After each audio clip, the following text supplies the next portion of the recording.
Welcome everyone to episode 24 of the Circle Back podcast, the show where two great friends get together and just talk about video games.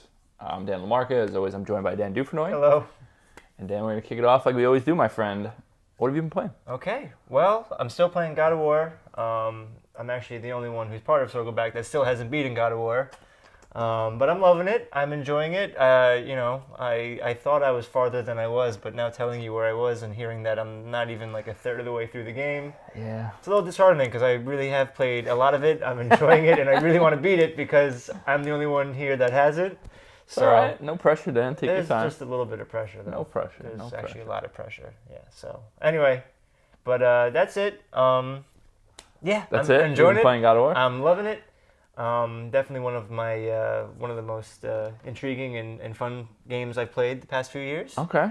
And I really look forward to completing it just so I can kind of solidify my thoughts on it. Yeah, and, definitely. God of War, as you know, I have some very, very intense feelings about God of War, the original games. Very intense. Very intense. I am not a fan. And this game I'm actually really, really loving. So, Yeah. Good. interesting juxtaposition, word of the day. Glad to hear. Now you, my friend. I've been playing two games that I want to talk quite a bit about, so I'm actually going to ask you To shut up. to finish what else you've been playing, and then okay. we'll get to mine because I'm going to be talking for a long time. Okay, about my so stuff. not really a lot. Played a little bit more of Way Out with my sister. This Are you week- still enjoying it, or are you kind of? I am. I mean, it's. Like you said, it's the writing is just so bad. Where there was this, even just the one point. I think it's just in the beginning maybe, where the two guys are just sitting there, and then the one guy's just like, "You're really stubborn," and then the guy goes like, "Yeah, but I get things done," and he goes like, "Yeah, but at least I think things through." "Yeah, but I get things done." Like it's just like really bad stuff like that. But I gotta say, me and my sister are really enjoying the co-op aspect Cool. of it, where that is really enjoyable, especially. Yeah. There's moments like really like tense moments where you're like trying to run away or like trying to escape the cops, and like there's like that cool like we gotta do this. No, you Yeah, gotta do yeah. this. You gotta okay, I gotta go do this. No, absolutely, and I'm very excited to hear when you finish that game. I'm excited. I'll actually to finish hear. the game this week. Oh, don't make any promises. Then. No, I'm gonna make you a pinky. and then my last, I really don't have much to say. Really didn't get a chance to play as much. Really kind of focused on God of War and life this week. But Night in the Woods, one of my favorite games. I love that game so much. And I wanted to kind of replay it again. I wasn't really feeling God of War, and I was like, I have a few hours, maybe I'll just restart Night in the Woods. But they actually have supplemental games. They have little mini games that you can play. And one of them is called Lost Constellation. Where Are they like mini games, or are they just like short no, stories? it's like short stories. So I don't know how long Night in the Woods was, maybe 8 hours or whatever. But this was an hour game. It's told through the protagonist of Night of the Woods, May. Her grandfather is telling her a story about the founding of the town and where they came from and stuff. And you play as this alchemist. I forget her name, like a crocodile-looking creature. Okay.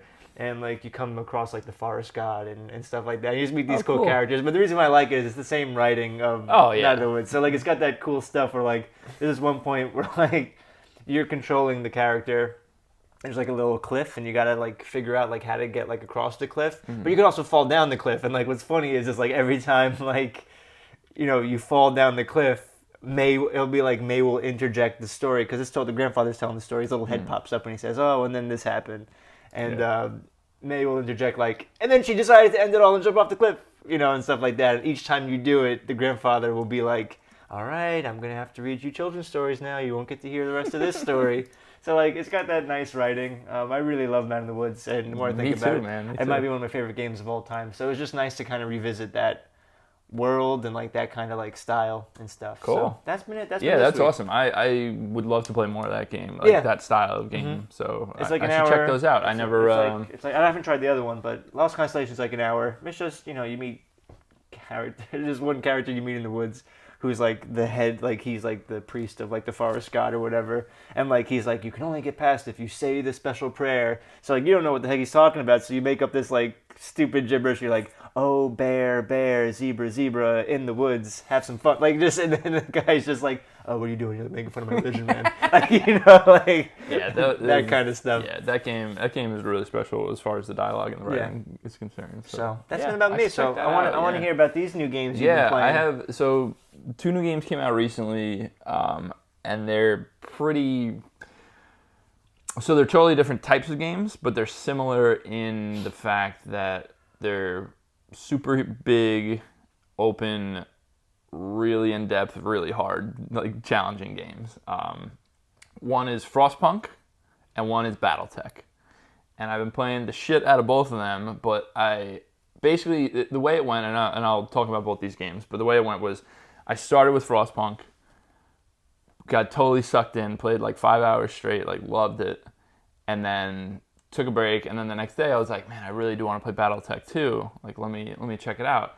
And I jumped into BattleTech, and I haven't gone back to Frostpunk yet. And I will go back to Frostpunk because it's an excellent game. Is it on the computer? They're both just on PC right now. Maybe Mac too, I'm not sure, but they're not on any consoles yet. But so let me talk about Frostpunk first. It is, I got to look up the company. I should have done this before, but they made a game called This War of Mine. Okay. For PC as well? This War of Mine initially was just on, so 11-bit studios, they're called. Okay. This War of Mine was originally just on PC. It eventually came to consoles. It's actually on PS4. It's this really interesting game that, like, it's like a management sim about, like, this, like, you basically control, like, what these people do. These people are just trying to survive in this, like, fascist world or whatever, and they're, like, kids that are starving, you need to choose what to do with your food, like, stuff like that. And I didn't play a ton of it, but I was always interested by it. Never went to it, but I always had a good feeling. But, you know, it's one of those games. Have you ever played Papers, Please, or no? No. So it has that same sort of just dour, like, really dark, like, you know, you have to make really bad choices to get through, but it's like a really well-made and well-written game. Frostpunk definitely carries on that lineage. The basis of the game is it's almost like a Snowpiercer style world. That's so funny because I was looking up, when you typed that, I was looking up pictures, and that's exactly what I thought of. But that's what it was like, because the planet basically froze over, and you're in England, like outside of London somewhere, and you're in this like crater almost, and it's just freezing cold, like negative degrees all over the place. And the whole object of the game is right in the beginning. You start with 80 people or 60 people, something like that. It might be 40 in the beginning, but you start with a certain amount of people, and there's this generator in the center of the city. It's like a 3/4 view, like city builder, like similar to like SimCity, like view, but you have this giant generator in the center, and it's huge, like, 10 stories tall. It's huge, and it gives out heat. So not only does it like provide you with electricity, but the main focus of it is it provides heat. So the temperature outside is -20, but if you're within, there's like a heat map you can click on, and it shows like the ring of heat and like how the temperature works for the people. So it's like, if it's bright red, then they're totally comfortable and they won't get sick and whatever. If it's like yellow, then they have a small chance of getting sick, but they're not going to get sick. Like it's still warm enough. Yeah. And then it goes out and out and out. And the whole object is just survive. Like, it's like, it has so much in its systems, and I'll get into more detail, but it's like, the basics of it is you have these people and you assign them tasks. So it's like, all right, I need to build houses for these people. They want homes to live in, obviously. They need shelter.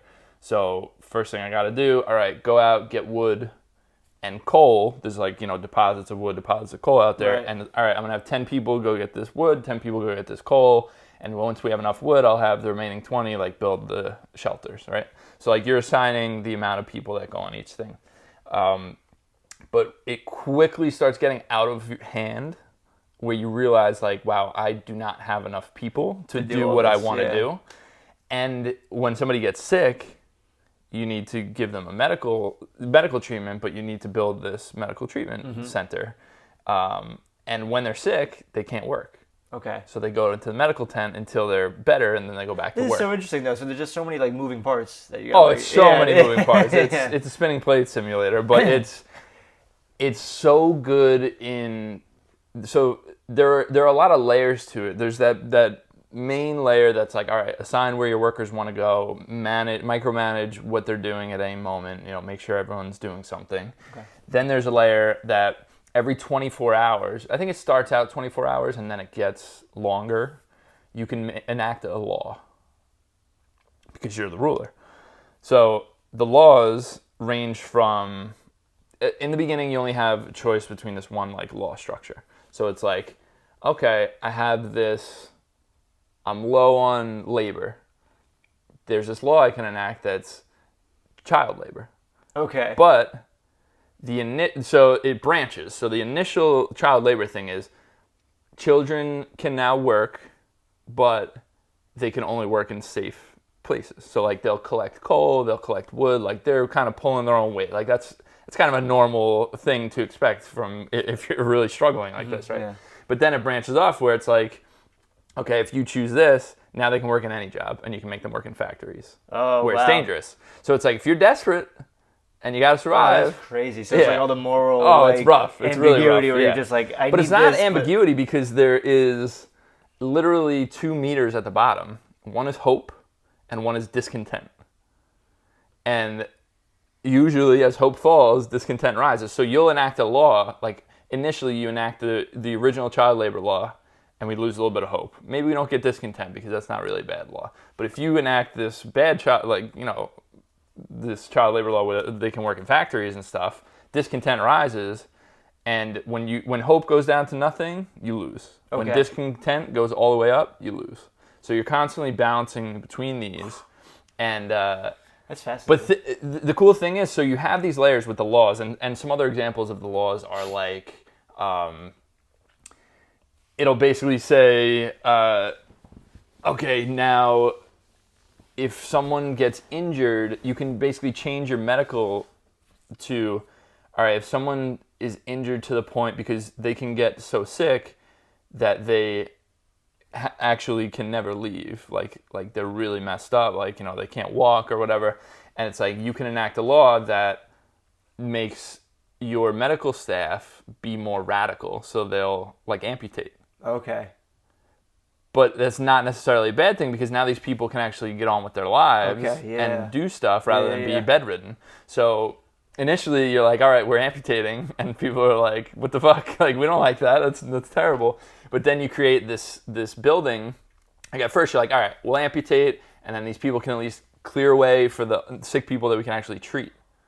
So they go back to their homes. They're better. They just are missing a limb. There's just so much going on. But then you figure out, okay, we can create this home for amputees that they can go and stay here, and then they don't take up the space. So it's like this group home for like people that are, had amputations, and they live in this house together, and they're so much happier because like, all right, we have our own place to stay, like whatever, and it frees up the space in the sick bays. But they're just sitting there, and now you have 9 out of your 40 people are amputees that can't work. So you can research, because you also can build a factory that researches, you can research like prosthetics. This is fascinating. And so if you research prosthetics, then these amputees can go back to work. And they only harvest like half the amount because they're not doing as well, but they're productive members of society again, and it makes them happy, and it helps your society. So this is so fascinating. There's so much going on. There's a lot going on in this game, but it's very well done, and it's interspersed with little events, like random events that would happen in like a roguelike or something, where something will pop up and it'll be like, child was injured in the factory. What do you do? And you have 3 options. Okay. And it's like, send them home for the day and say, feel better. Tell him he has to stay and work, which, unless you're really desperate, that's not the right. And then the other one is like, give all children a day off, and it's like, that'll raise your hope, but your production goes down. So it's like, it really is a balancing act of like, everyone knows we're in dire straits. This isn't like a happy, healthy community and I'm being a monster. It's like, we're in dire straits, and sometimes you gotta do things that people are not gonna like for the good of the people, And it gets even more layers to it when you get like these group of scouts after you build a certain building, and they can go out and like search the area. So then it pulls out into like an overworld map, and there's all these little pips, and you can be like, all right, go to this area. And you're like, wow, we discovered an observatory. Should we check if there are people there? It's like, check if there are people there. And bad things can happen to the scouts, or they can find new people, bring them back. Okay. And then now you have a nice big workforce. The other thing I didn't mention is you're actually building different buildings. Like I told you, you can build a factory to research.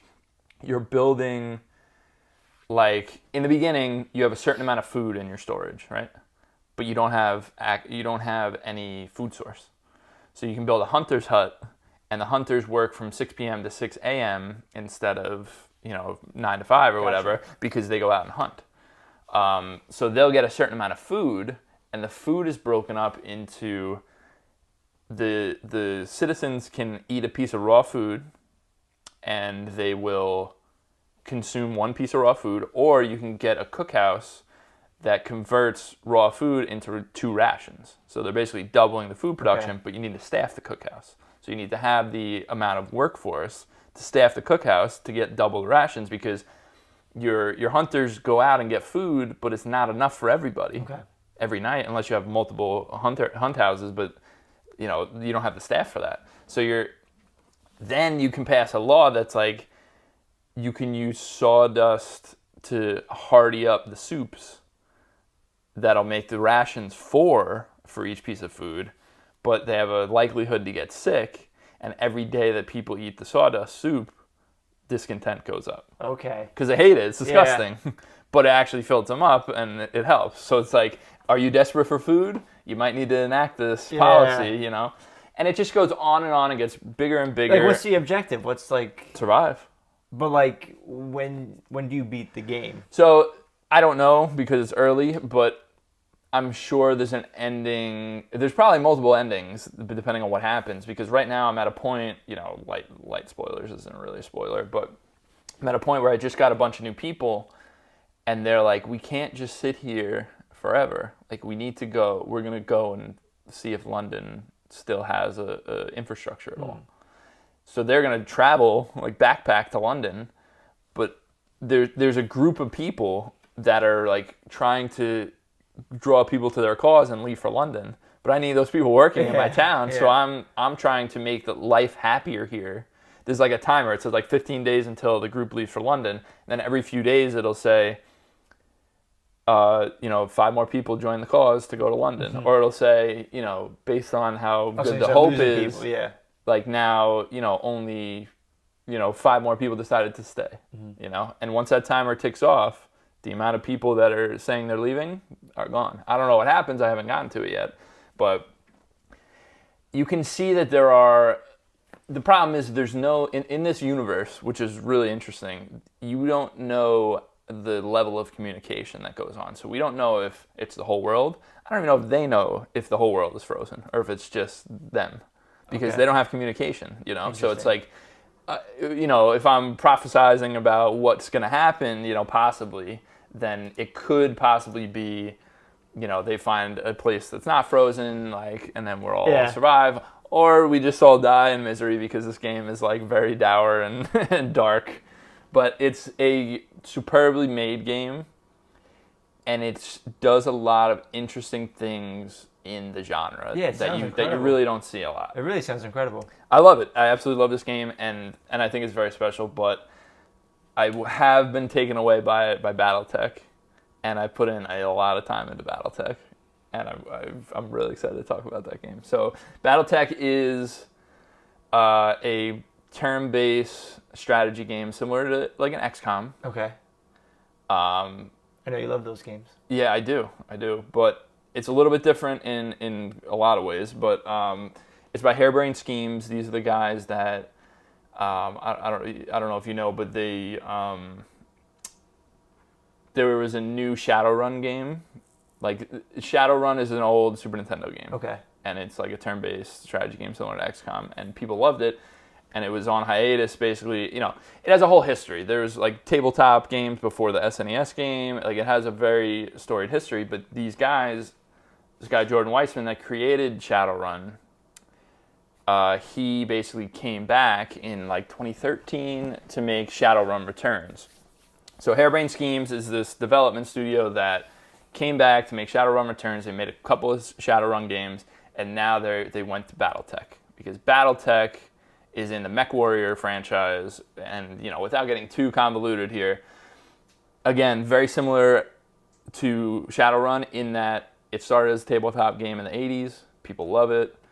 Then MechWarrior games came out in the 90s. People love the universe. It's just really cool universe with mechs, and it has like a bunch of like political intrigue ingrained into it. So it's like, people call it Game of Thrones in space, but it's that idea of all these different houses and what they do right and wrong, and who you're gonna power. Yeah, everyone's competing for power in the universe and stuff like that. So it's a really cool backdrop for a game, and they've made a bunch of MechWarrior games, so this isn't like a new idea, but this is the first BattleTech game in a long time, and it's just so good.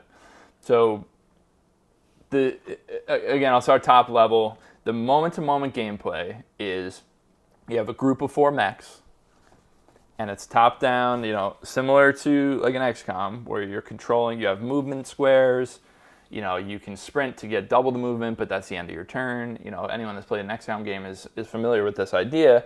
The main difference is you're dealing with mechs. Okay. So what you're dealing with is you're managing a bunch of different things, whereas if you're just a human being with a gun and you're fighting aliens or other humans, it's like, okay, this human has a health bar and they have a gun that does this amount of damage. They have a chance to hit, they might have special abilities, whatever. But with these mechs, you have a pilot inside the mech that can take damage. And you have a mech that is basically like parsed out. So it's like it has a right leg health meter. It has a left leg health meter. Arm, left torso, right torso, center torso. Like it has all individualized health meters because when you take damage on a certain thing, you can blow off the arm that had a gun on it. So if you have like a cannon on this arm, you lose that ability, and your enemy jumps to this side and shoots you, that arm goes off, they lose that ability. Okay. So that's just like a small taste of like the kind of depth in this game, because not only are you dealing with, okay, I have this overall health meter that I can't let get to 0 or I'm dead. Your pilot has health. So let's say he has 3 pips of health, right?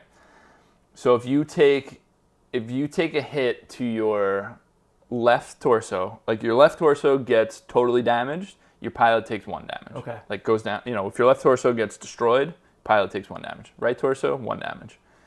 If someone shoots your leg and destroys one of your legs, you fall over, the mech falls to the ground, pilot takes 1 damage. Okay. If at any point in the game your mech gets both legs destroyed, that mech's done and that pilot's dead. Okay. So the way to finish someone off is kill the pilot, however many pips of health they have, destroy both legs, or destroy the center torso where the cockpit is, obviously. So if you destroy the center torso, it doesn't matter how many pips of health the pilot had, they're dead. So a lot of times that's the fastest, easiest way to defeat the other mechs.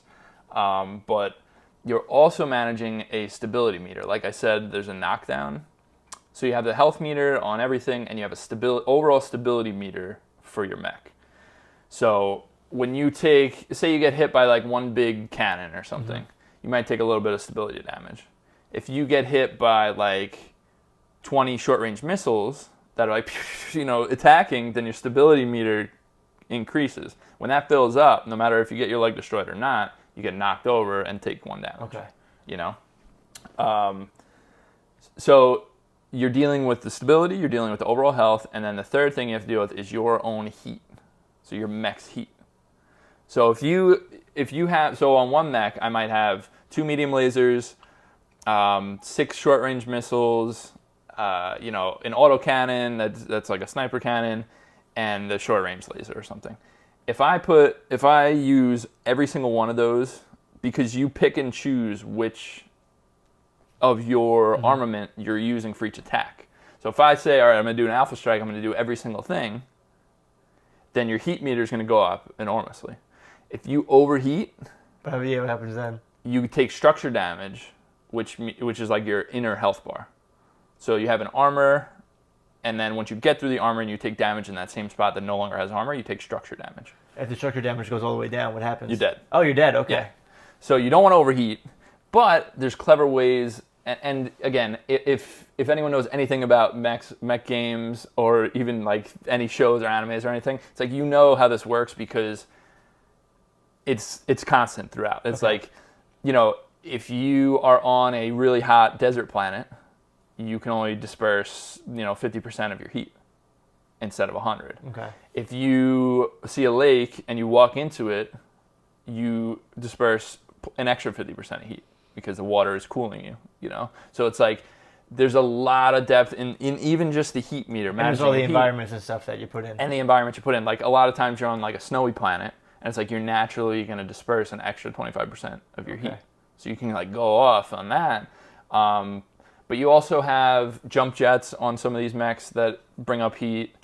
They can do melee attacks on each other, which are like less specifically accurate. So it's like if this left torso is damaged and you're standing right in front of him and you do a melee attack, you might hit center torso, you might hit legs, you might hit right torso. So it's like more wily rather than like using your systems. Right. So there's a lot of depth in the actual combat. But there's even more when you come out to the other layers of the game, similar to, I talked about how Frostpunk and this game are similar in that they're like difficult and insanely deep, because BattleTech has all different types of mechs. So you have light, medium, heavy, and assault are like the 4 classifications. But there are differences in the actual mechs, because when you win a battle, you get to get salvage from the mechs you destroyed. Okay. So. And that's how you can like. That's how you can get new mechs. Okay. Not only that, you get brand new mechs. Stuff. Okay. You can, if you get 3 pieces of salvage of this same type of mech, you get a new guy. You get a new mech. Okay. So if you destroy a mech by destroying his center torso, you get 1 piece of salvage. If you destroy both legs and destroy him, you get 2 pieces of salvage. If you kill the pilot but don't destroy the center torso or the legs, you get all 3. Okay. So it becomes like a thing of like, all right, I don't want my guys to get hurt, obviously, because there's permadeath in your characters, and you can lose the mechs. You can lose the game, absolutely, but you can lose your mech if it gets destroyed in battle. Usually if it gets destroyed and your pilot gets killed, you get the mech back, but the pilot's dead. Oh, so it's not like you're one pilot the entire game. You get different pilots? Well, you have 4 pilots because you have 4 mechs. Okay, gotcha. So you have your own character that you make, and then you start out with 3 other pilots.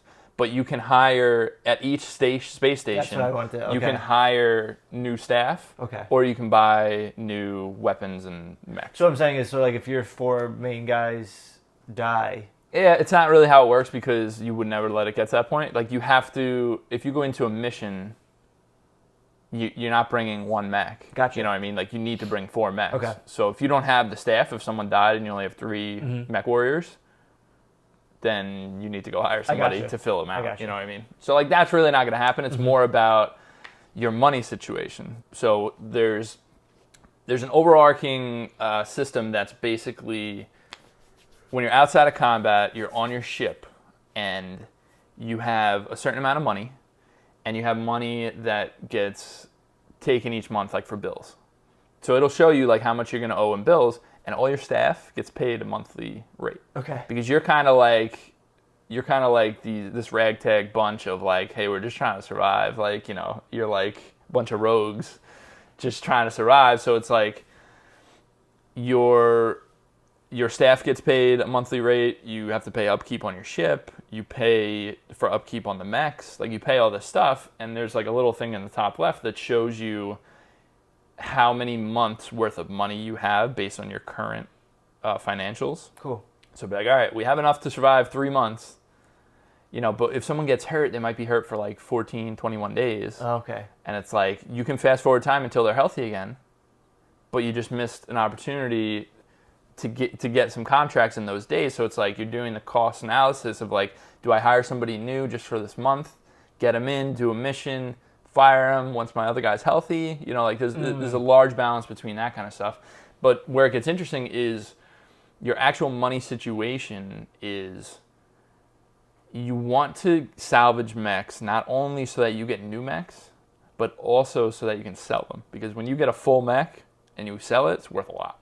You know, so it's like you want to be smart about how you kill these mechs, but you also don't want to take, like, if your mech gets its arm taken off in battle, that might cost, you know, 50,000 to repair when you're out of battle. So you end time, just like how your guys get hurt and they have to heal. You put this mech into a repair shop. You won't have that mech for... You won't have it for the amount of time, and you have to pay for the repairs. Okay. You know, so it's like there is a meta layer of like managing your mechs and your mech warriors and what you're doing with them. But also you can completely refit any of these mechs with whatever guns you want. So it's like, if you want to get creative, and like everything has its standard build, which is as you would know it from the other games or as you would know it from, you know, reading, you know, books or whatever. Like they all have a standard loadout.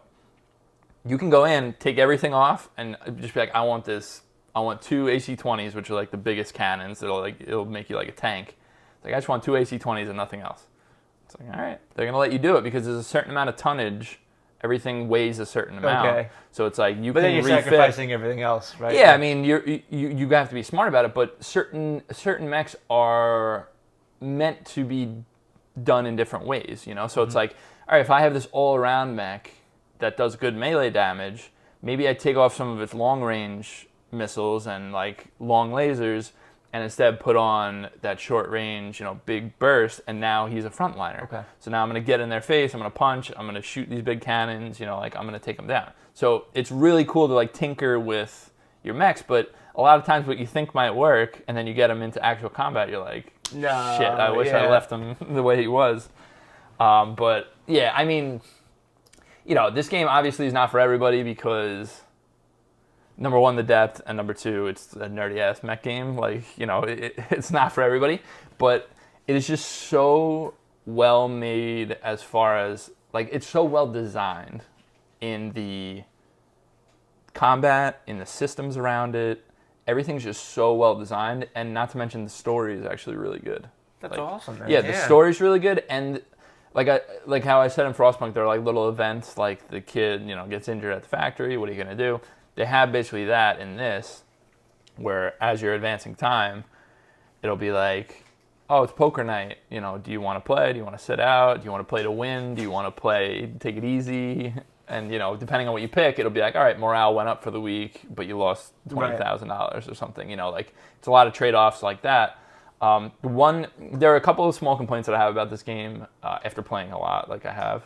Number one is it's not optimized very well. Like, it runs really hard on computers. So, like, if you don't have a computer that can run a lot of stuff, you're not gonna be able to run this.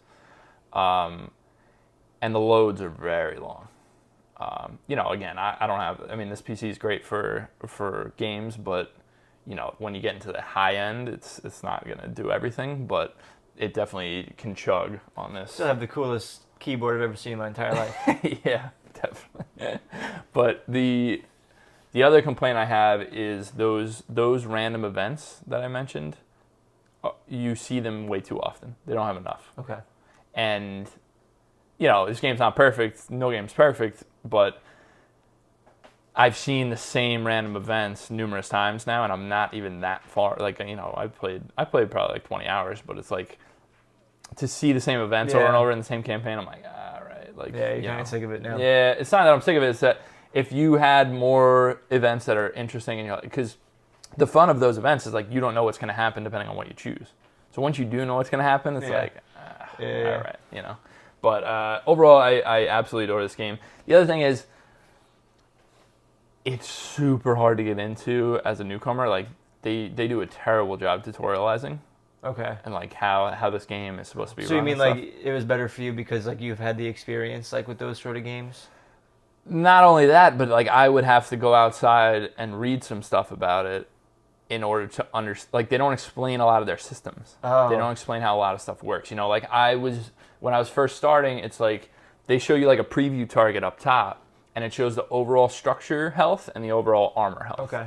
So I would look at a tank that's on the ground, like a small little vehicle, and I would be like, all right, it has 100 armor and 40 structure health, so if I do 140 damage, it should die. So I lay out like an Alpha Strike to do 140 damage, and it dies, but I realize it died way quicker, and I'm like, what happened?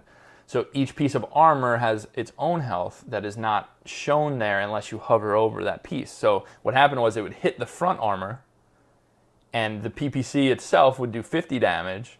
The front armor is 10, and the structure damage is 40. It killed it in one shot with a PPC. But I didn't know what was happening or why it was dying so quickly, you know what I mean? Until I eventually like looked and hovered over that piece of armor. I'm like, oh, if I hit it in the front, it's going to die from this light little shot rather than using all my weapons Gotcha. on it. You know what I mean? Okay. And they don't do a good job of telling you that. And pretty much a lot of the systems in the game, they don't do a great job of showing you. But once you get into it, it's really, really, really, really good. Well, dude, you seem extremely passionate about it. It's man. Like, it so good. Like, yeah, it's really, so good. I'd be interested to check it out. Definitely. It's excellent. But I would also say it's learning. Its difficulty curve is totally out of whack. Like, there's one mission in particular. It's like the first mission on Smithin where I just got destroyed. And it gives you like difficulty ratings, like of what to expect. Mm-hmm. And you know, the difficulty's based on like your lance is like the group of 4. Your lance's overall tonnage, right? So if I have a mech that's 60 tons, 40 and 50 and 50, that's 200 tons. That would mean that I have 2 little skulls of difficulty. Like I should be able to complete missions that are 2 skulls because I have 200 tons. So it'll show you like difficulty 2 skulls, and then when you go to drop it, it'll say tonnage 200, and it'll show it. So you know, all right.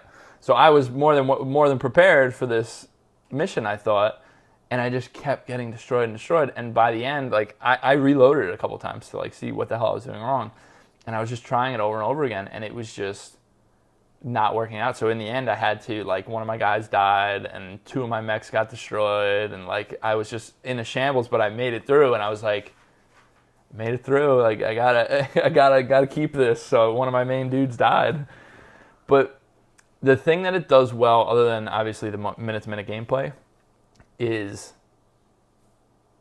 I have not played a tactics game that is more like edge of your seat, like hanging on every shot, because the stakes are so high. Like, and if you get a good mech comes up to you and wants to Alpha Strike you or gets behind you somehow, it's like fuck, you know what I mean? Like that's saying a lot. It gives you that like feeling of like, oh fuck, like everything is like, it's like please miss this one shot, and then they miss it, and you're like, yeah, like it is so good at what it does. That's awesome. And that's saying incredible. A lot, especially coming from you, because I know what a big fan you are of these sort of games. Yeah, like, you love Into the Breach, and you love, I mean, all that stuff. Like, I'll tell you straight up, this game is doing something that's extremely different than most of these types of games. So it's hard to even compare. It's most comparable to XCOM, but it's not even really a fair comparison to XCOM. It's so funny because 2 of my favorite games this year now are BattleTech and Into the Breach. They're both mech tactics games. Yeah. And they're both games. They're both games. No, but they could not be further from eeach other on the spectrum of tactics games, where one is every single move that's going to be made, and you can plan accordingly, and it's about min-maxing like what you can do. And Into the Breach is an absolutely amazing game, and so is BattleTech, but they're not anywhere near each other, even though they're both mech tactics games. It's really interesting to see, because you're right. I do like these games a lot usually, so I wasn't surprised that I liked it. I'm very surprised at how much I like it.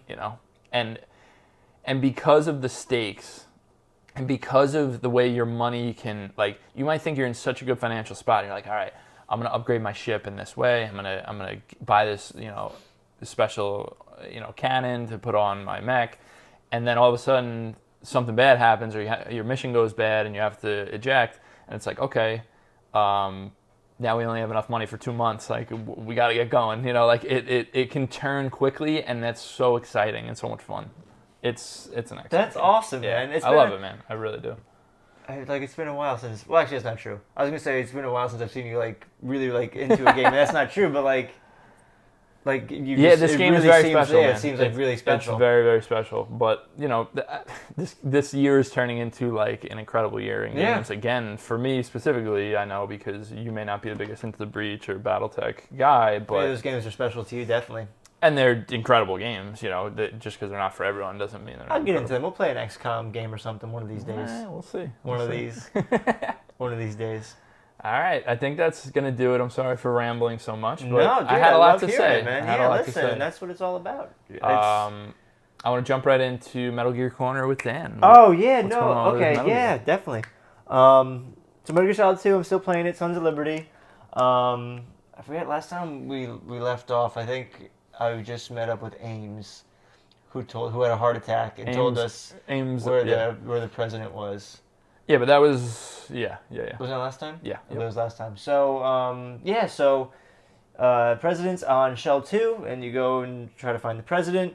You have to disarm all these bombs before you get there, and this is where like the big plot point pops in, where Pliskin shows up, and he's on a chopper, and he says, hey, we have, I have one of the helicopters, we're going to save the hostages, it's going to take about 2 trips, but, we're gonna make everything okay. I need you to go find the president, and we're going to get out of here.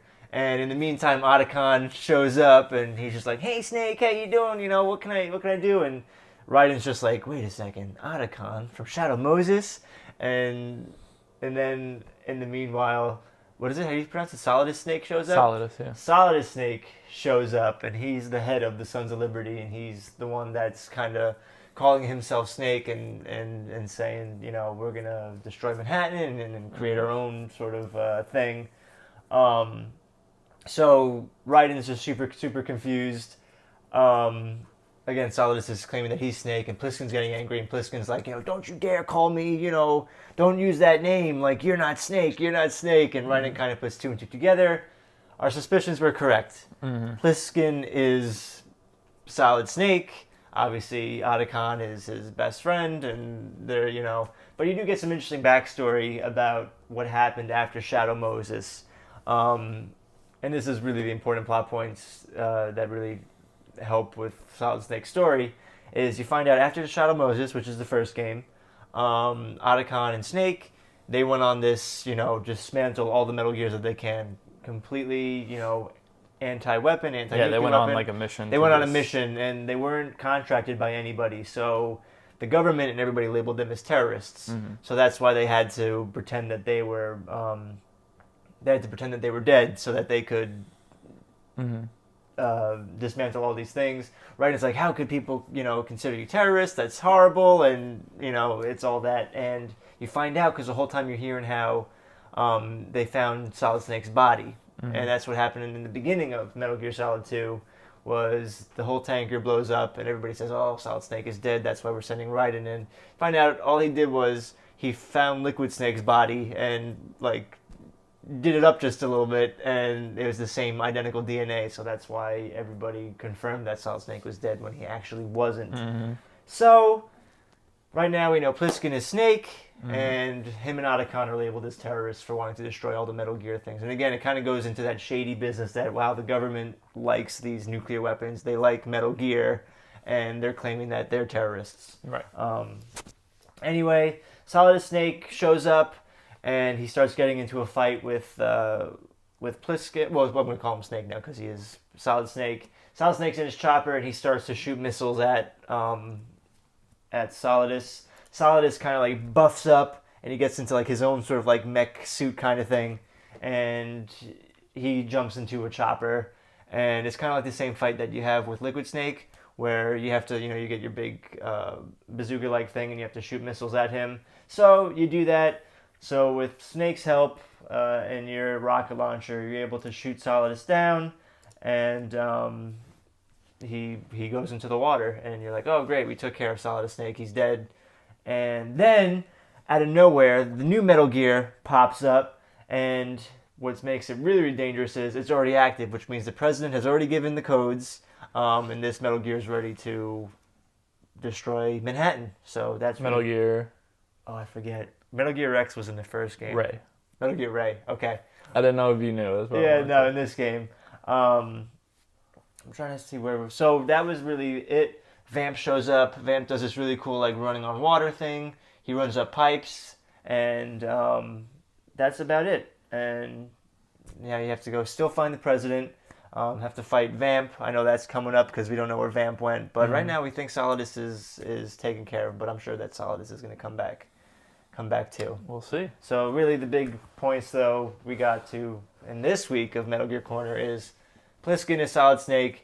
Him and Otacon are considered terrorists, and Metal Gear Ray is active, and the government's behind it. So the government's doing all this shady business. So you left off with, did you see Metal Gear Ray, or you were just? No, you did. Metal Gear Ray showed up. He jumped out. Yeah. Came from the water. Oh, wait a second. Maybe Solidus isn't gone. Maybe he jumped into Metal Gear Ray. I think he was in Ray. Maybe he was in Ray. I don't remember, Maybe. To be honest. And I've been freaking taking notes, and I should have written that down. But that's about it. Cool. For my Metal Gear this week. Well, thank you for that, Dan. It's getting Metal Gear Solid 2. I'm not Metal Gear Solid 1. I just played through that. I think I beat that in 3 weeks. I just kind of plowed through that game. This one's a little bit rougher. I'm not as motivated to play this game. Yeah, I fully expected this, and I'm excited to see what you think. Yeah, that's why it's taking the ending comes along. 10 weeks for me to get through this game. It's just I'm not, That's fine, man. Take all the time you need, man. I'm not loving it. You're also playing a lot of other stuff, so don't worry about it. Well, thank you. I appreciate you. You're a good friend. I appreciate it. Got to give you an out, But that was that this week. Cool. Well, that's it for Metal Gear Corner with Dan. We'll check in again next week. Okay. See what's going on. Yeah. We decided we're going to do a thing where we go through... So E3 starts the week of June 12th, I believe. I had the idea that I would like to go through the different companies 1 week at a time. So we're going to start out with Sony. That's cool because we have 4 weeks until June. Yeah, exactly. Damn, you're so smart. But I think what we're going to do is we're going to do Sony now, then we'll do Nintendo, Microsoft, and then we're going to kind of load up all the third parties together. Yeah, that sounds good. And then we could end it off with a little indie. All right. So I love we're going to start out with Sony. This is kind of going to be like a look ahead to E3. So we're going to talk about things that we know are going to be there for sure, and then we're going to think about what could be there that isn't necessarily on the docket. All right. So obvious one, Last of Us Part 2. Yes. Last of Us Part 2, we got a teaser last year. Didn't show much. I think now's the time for a big stage presence. We'll see gameplay. Well, they were saying how they wanted to release it this year, but I have a feeling it's going to come out next year. Yeah. Naughty Dog tends to be spring, summer releases. Yeah. So you're likely right. I would say spring next year. Yeah, because I don't think they're going to release it this year. That's way too. It's possible that they would, but they have a lot of stuff this year already. They just put out God of War. Detroit is this month. Spider-Man is September. Yeah. Days Gone, they said, was this year. But, yeah, moving on. I mean, Last of Us Part 2, I pretty much am guaranteeing we will see gameplay of that. We will see a huge presence on stage at E3. So we'll look for that. I'm very excited to see more. Yeah, no, definitely. Again, it's one of those games, we love that first game, and I didn't think it needed a sequel. I don't know. I'm starting to get... It doesn't need a sequel, and it didn't need a sequel. But if they feel that they have a story to tell, then let them tell the story. 100%. Another game definitely will be there is Spider-Man. Yes. Well, we know that's coming out this year, September 7th, I believe. Yes. So that's going to be really cool. They're going to have gameplay and stuff, but I'm really looking forward to see more. Maybe even see some of the villains that are going to show up. You know? I'm excited to see more, but I pretty much trust Insomniac to, to make Spider-Man. What they did with Sunset Overdrive, and I know you haven't played that, but it had so much fluidity to it in the movement. So it makes me really excited to see what they can do with mechanics like the web. Yeah, exactly. I want to see what they can do with the web slinging. That's coming off of Infinity War. It makes me excited to see more Spider-Man. Yeah, I'm just curious. Have you mentioned any villains that are going to show up in the game? Well, they had the one that he's a minor villain, but he was the one. I'm curious if like we're gonna get like Green Goblin or Shocker or yeah, we'll see. I mean, if what makes sense with Spider-Man and any new IP is, guess what, they want to make more than one game. Yeah. So they'll probably have a major villain that the plot focuses around, and then they'll probably have a few minor villains similar to like the Arkham games. That's why I love the Arkham games though, because even like in Arkham Asylum or City, like you had all these different villains, and even if it was just like little Easter eggs. Yeah. Because I think Spider-Man's got some really cool villains. I think Batman's got the best villains, but I think Spider-Man has like. Spider-Man is cool too. Yeah, really cool I'm excited to see that, and the game looks incredible. I really hope it plays as good as it looks. Yeah, I think cool. it will. I think just like cool like web grappling where you can just like go through the city. I mean, that'll definitely be in it. And go like this. There's no doubt about that. Oh, God. Days Gone will definitely be there. This is a new game from Sony Bend. Is that the one with the not the vampires, the zombies? Yes. Okay. Yeah. Are you interested in it? Are you gonna pick it up? I'm as interested in it as I could be have never really seen much of it. They haven't shown that much. They showed a little bit of gameplay.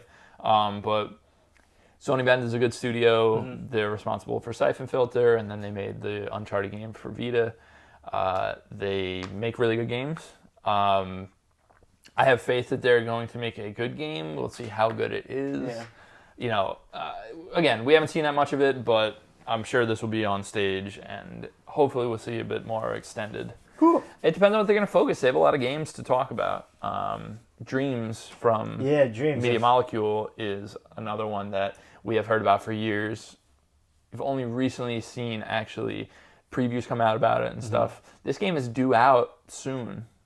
So I'm curious if this is going to launch right around E3. They might announce the launch date as like, hey, coming today. Like I could see them. No, but I could see them doing something like that.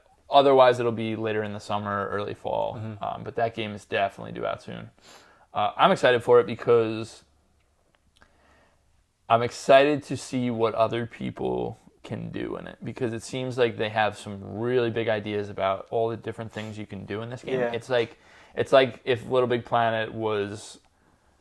It's like Little Big Planet in 3D with all these insane possibilities. Like, there's crazy things you can do. You can literally make an entire 20-hour, like, real game, like third-person game, first-person game. Like, you can make stuff in this game. So we'll see how it pans out. I have a feeling that it's going to be a little too much for me to dive into personally, but that doesn't mean I can't play through other people's creations. Yeah. That was half the fun of Little Big Planet. Was, I mean, part of it was, hey, let's make this cool stuff, and then the other part is, wow, people can create really cool stuff. Let me play this. Yeah. That's what I found, like, even like Mario Maker. Like, I thought my levels were pretty good, and then I started playing other people's levels, and I was just like, whoa. But isn't that great, though? That makes, like, such a good game, because it gives you the opportunity to make a game. It gives you the opportunity to make a game, or to say, I'm not that creative, but other people are. Oh, yeah, enjoy those that. games. Yeah, that's definitely great. So I'm excited for Dreams for sure. Will we get more Death Stranding? Probably another abstract video or something from Kojima, but we'll see. I mean, they're due soon for some gameplay if they're really expecting to come out. I'm trying to think. How long has it been that we've been talking about Death Stranding? Probably like 3 years so far, right? I don't believe so. No, it wasn't right after Phantom Pain. No, I think it was actually quite a bit. I think it's only been a year and a half. I think it was PSX last year. I would like to look that up, though. Because I remember when. Oh, my bad. Because I remember at the end of PT, there's the trailer with Norman Reedus, but that was for Silent Hill. So I forgot that he's been on board since then. Yeah, definitely. So honestly though, like Death Stranding is one of those, like, does it say? I'm gonna look. I don't know. Death Stranding is one of those. I don't know. Probably my most anticipated, just because it's just so. There's just weird. It's just so weird, but then there's also just not anything. Anything to it. All I know is that Guillermo del Toro's in it, Mads Mikkelsen's in it, Norman Reedus is in it, and just a lot of like babies. So I'm just excited. So it was E3 2016. So we're coming up on 2 years. Okay. But yeah, I'm super excited because it just looks batshit like insane. And it's perfect now knowing, having a little bit of history with Kojima now, knowing like some of the things that he was capable of back in the 90s, like I can only imagine he probably just got weirder. Yeah, I'm excited to see. I really liked Phantom Pain. No disrespect, of course. I mean that with the utmost respect and reverence. I do. Kojima's insane, but in a good way. Yeah, absolutely. You know I love the Metal Gear series, but I love Phantom Pain. I was upset with how they handled the story in a lot of ways. You haven't gotten to that yet. No, but I hear they like fired him, and then like they were like, all right, forget the whole third half. Yeah, I mean, I haven't played it, but this is just what I hear from people saying that like there's like 7 different endings, like where it could have ended. Or something. It's never been nothing has ever been confirmed by anybody because Japanese game development is very tight-lipped. Mm-hmm. But the implication is. He got fired midway through and then had to rush to come up with an ending. But there's some great stuff in that game, and obviously in the first 4 games. So, and again, you're kind of in the slog of Metal Gear Solid 2 right now. When you get to the end of that game, your feelings on it are definitely gonna. Yeah, I just gotta beat it. Curious, yeah. So Death Stranding, one of these days we're gonna see gameplay. I don't know. Probably not now because I don't think this game's coming out till 2020, but. I could see another concept video, but we'll see.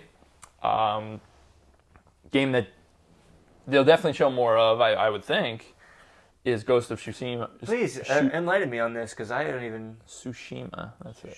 Ghost of Tsushima. This is they just did the brief announcement trailer. This is the new game by Sucker Punch, the guys that made Infamous. All the Infamous games. They're making a samurai game.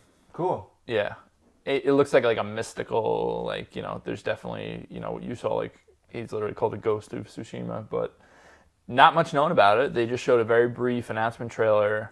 I believe that was at PSX, but we expect to see more on stage at E3, I would assume, That game, who knows how far along in development it is. Infamous Second Son was a launch window game for PS4. It didn't come out at launch, I think it was January, but that's been a long time.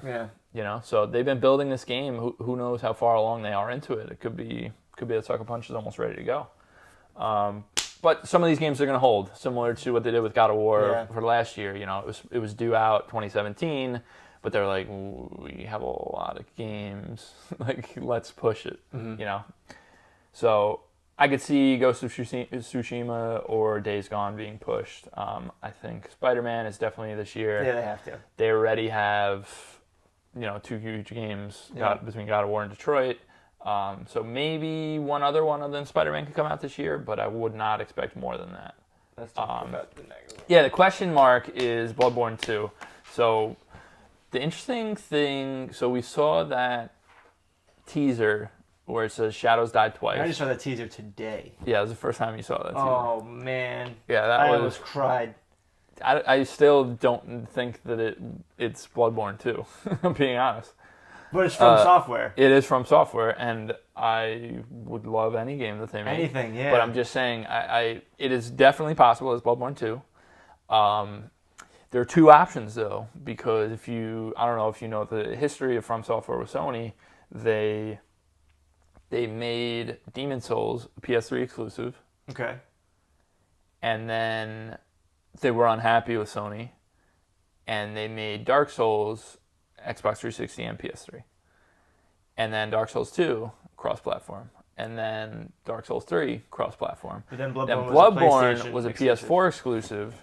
So what they had to do, the original game was called Demon's Souls. They couldn't call the second one Demon's Souls 2. So they called it Dark Souls. That's why it's named Dark Souls. Okay. It's because Sony owned the rights to Demon's Souls. They said, okay, then we're just going to change the name and make the sequel. And so they made the sequel in Dark Souls. So now the question is, I just want to double check one thing, but the question really is, are they making Bloodborne 2? Are they making a new IP? Are they finding a way to get out of being Sony exclusive by making a sequel to Bloodborne? Well, I think I want to look. Go ahead. Just checking on the trailer that we watched, it was the Shadows Die Twice or whatever. The only reason why I think people would think that it's Bloodborne 2 is just because it looks like it was this weird bloody rope saw thing with like blood around it. So like that makes sense. And I'm like, oh my gosh, that'd be amazing. Especially just coming off of just playing Bloodborne and just falling in love with it. But at the same time, like it would be like it would be cool if they did like a new world. Like they're really good with like creating these worlds. So like it'd be really cool if they did something different, you know, for us to also. I mean, it would be cool to go to Yharnam again. You know, I mean, obviously, I would love that, but at the same time, it'd be cool for something a little bit more. Yeah, it would be. I'm happy either way, so it's a good thing. But the trailer where it said Shadows Die Twice was at Game Awards. Okay. So it wasn't on a Sony exclusive. It wasn't at PSX or E3 Sony stage or anything. So that's not indicative that it's definitely not a Sony exclusive or Bloodborne 2, but it means that it could be cross-platform. Okay. Yeah. If it was at PSX, I would say 100% Bloodborne 2. This could be a new IP that's cross-platform, or it could be a spiritual successor to Bloodborne that's cross-platform, or it could be Bloodborne 2. So we'll see. I don't know how I feel Bloodborne 2, though. As much as I'd be excited for it, though, at the same time, like, I don't know. It's like making, like, the Iron Giant 2. Or, like, you Listen, know. man, they made Dark Souls 2 and Dark Souls 3, and they were excellent. Yeah, I guess I'm just being a little... They weren't as good as the original, and probably will say the same about Bloodborne 2 if it comes to fruition, but Bloodborne sold a lot of copies. I love Bloodborne, for being an exclusive, it sold way more than it should have. So it's a very popular game. I wouldn't be surprised if they made a sequel, but we'll see. That's pretty much all we have here for Sony for now. I'm sure we're missing stuff. This is just things that we're interested in, we're excited for. You know, could we see Final Fantasy VII Remake teased here and then shown more at Square?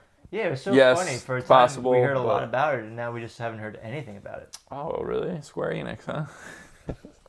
So surprising. Final Fantasy 15 took fucking 12 years. Ugh.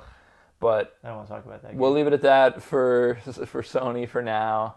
And we'll check in next week. We'll jump to either Nintendo, Microsoft, or the third parties. I think that's going to do it for us, unless you have any other prognosticating for Sony. No, that's a great word. You've been using, wow. I like the words you've been using today. Seriously, thanks, yeah, really. Well, that's going to do it for us on that beautiful, beautiful note. We'll catch you next week. Bye, everyone. Thank you.